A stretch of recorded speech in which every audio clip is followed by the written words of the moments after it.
Welcome to the Deep Dive, where we sift through your sources to unearth the most compelling insights. Today we're plunging into, well, a really extraordinary personal journey.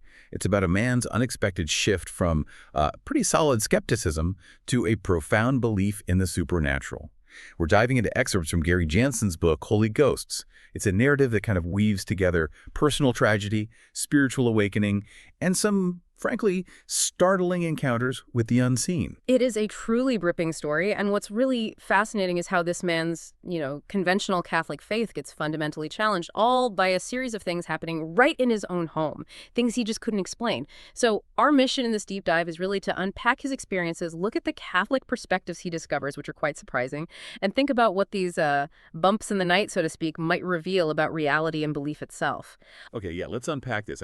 Imagine feeling a strange electrical surge in your kid's room, or hearing, like, an AC/DC song suddenly blast from a computer that you know is switched off.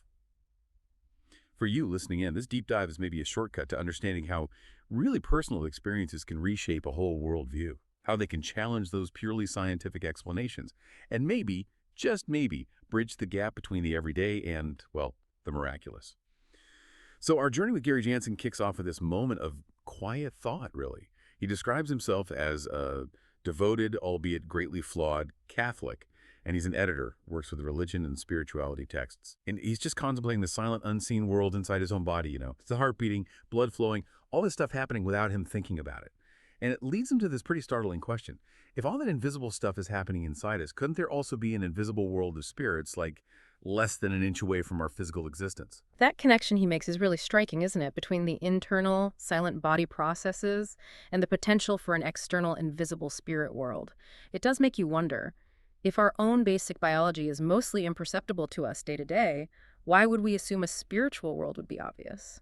Good point. But it wasn't just thinking for Gary. Pretty soon, the outside world started reflecting these thoughts.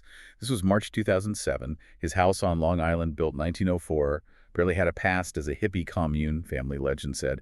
It started showing all the classic signs, you could say. Odd noises, weird electrical glitches, sudden chills, even objects moving.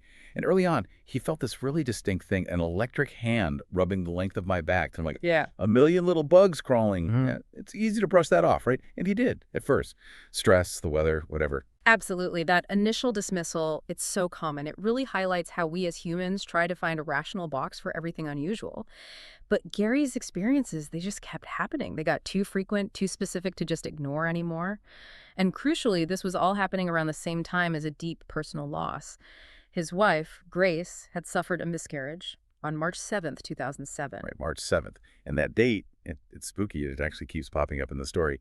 Grace, well, she was understandably deep in grief, a bit depressed. And she started noticing subtle things, too. Feeling watched, hearing sounds, seeing dark shadows out of the corner of her eye.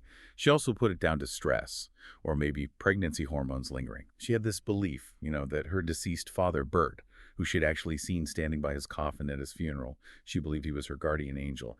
But this feeling in the house, he said, whatever she had felt didn't feel like her dad.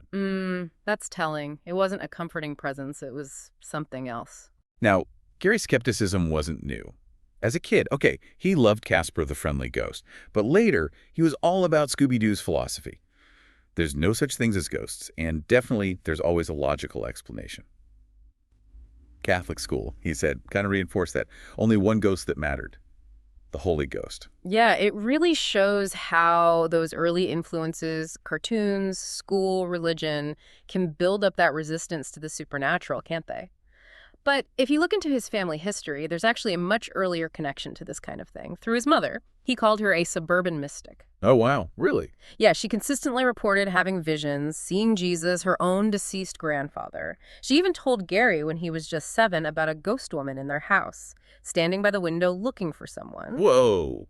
It's intense for a 7-year-old. Right. And her most frightening premonition, he says, was March 1983. She woke up crying, saying, "The light in the church has gone out," just sensing something terrible is going to happen. A week later, a 14-year-old boy, Christopher Groon, was murdered in their town. It devastated her. Oh, my goodness. So this family background, his mother's experiences. Right. How does that fit into Gary's later stuff? Well, it strongly suggests his mother had this sensitivity a perception beyond the ordinary physical senses, hints at a reality beyond just the material. But it also really highlights the emotional weight, the burden that kind of perception can carry, especially if you don't have a way to understand or process it. Yeah, I can imagine.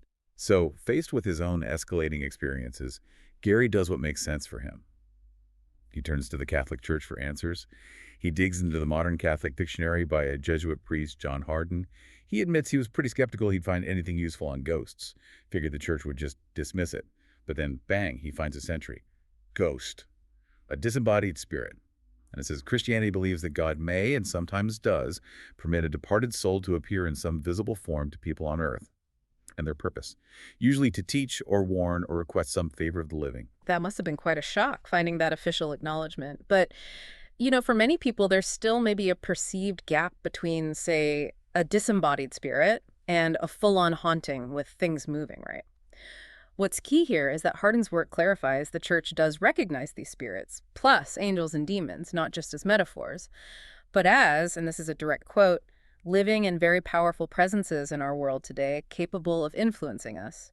And this umbrella includes things like telepathy, levitation, even bilocation, being in two places at once. Wow, okay, so it's not just metaphor. He also found stories about saints, didn't he? Yes, really fascinating ones, like St. John Bosco, who apparently made a pact with a dying friend.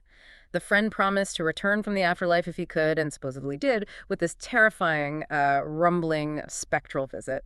Nice. And others, like Teresa of Avila, famous for levitating during prayer. So reading all this, Gary starts to wonder, is his own skepticism really just cynicism in disguise, like a refusal to even consider possibilities? Exactly, a kind of intellectual defense mechanism, perhaps. So the strange stuff in Gary's house just kept going. It wasn't subtle anymore. It builds up to this direct visual thing. One night, he clearly sees a woman, auburn hair, floral dress, standing right in the doorway of his son's toy room. And then, shortly after that, he wakes up to AC/DC.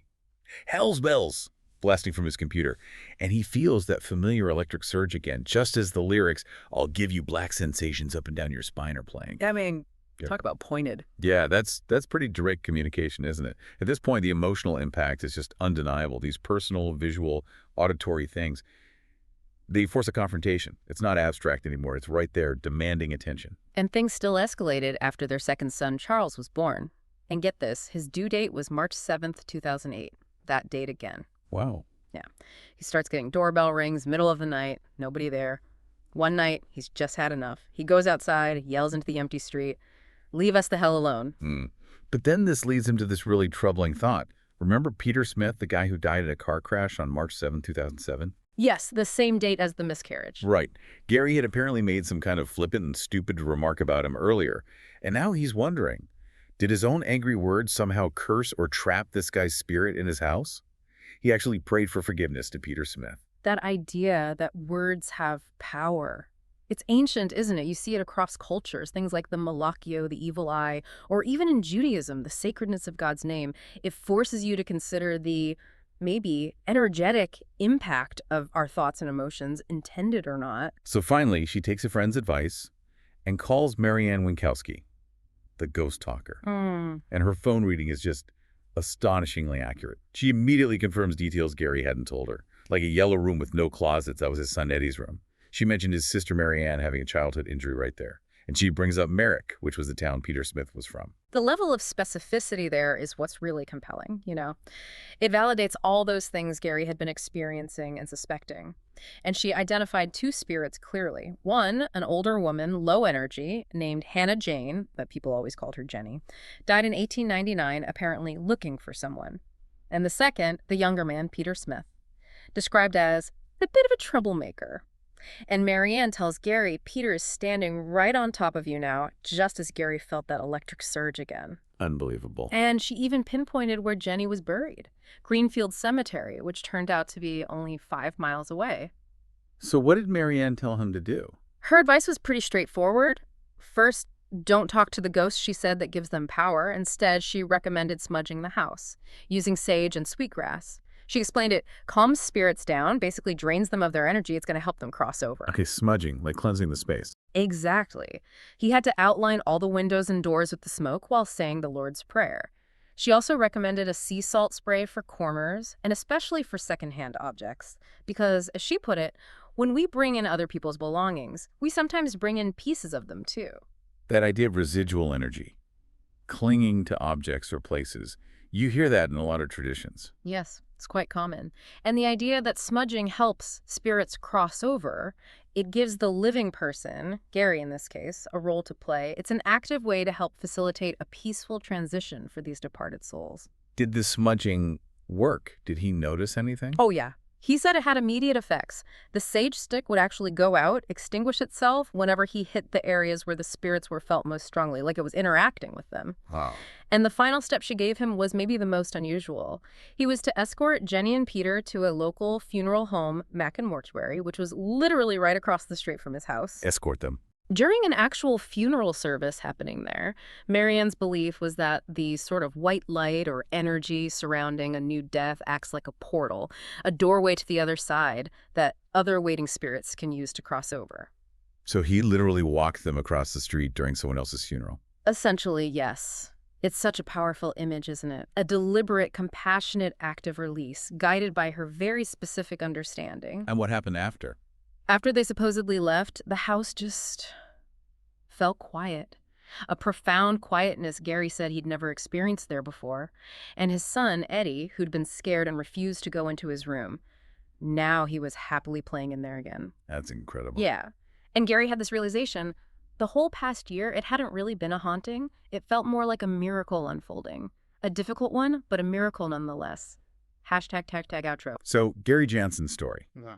It takes us from these really weird electrical surges and, singing Frosty the Snowman dolls acting up, all the way to deep dives into Catholic theology, and ultimately a completely new grasp of an unseen world operating alongside ours. Yeah. It really does challenge us, doesn't it? To reconsider our assumptions about skepticism, about faith, and maybe about the very nature of reality. Absolutely. His journey is such a powerful illustration of how sometimes it's personal tragedy or hitting these logical dead ends that forces us to reevaluate skepticism. It shows faith not just as, blind acceptance, but maybe as a framework, a way to understand experiences that science on its own maybe can't fully explain yet. And those miracles he talks about, they don't always have to be big, like parting the Red Sea, right? Sometimes they're those subtle but profound shifts in how we perceive things, shifts that let us see connection, maybe even holiness, in really unexpected places, even in things that go bump in the night. So wrapping this up, what does it all mean for you listening? Gary's story really makes you think maybe profound spiritual awakenings don't always come from, actively searching on a mountaintop. Sometimes they happen because you're just completely confronted by things that break your existing worldview. You're forced to build a new one. If, like John Hardin suggested, nothing happens without the almighty stamp of approval, good or bad. And if our words, maybe even our thoughts, carry more weight, more energy than we usually think. Perhaps the biggest takeaway from this deep dive is just pay a bit more attention to the subtle things, the whispers, the odd coincidences in your own life. What connections might you be missing? What unseen influences could be at play, maybe just less than an inch away? Keep those ears and maybe your mind just a little more open.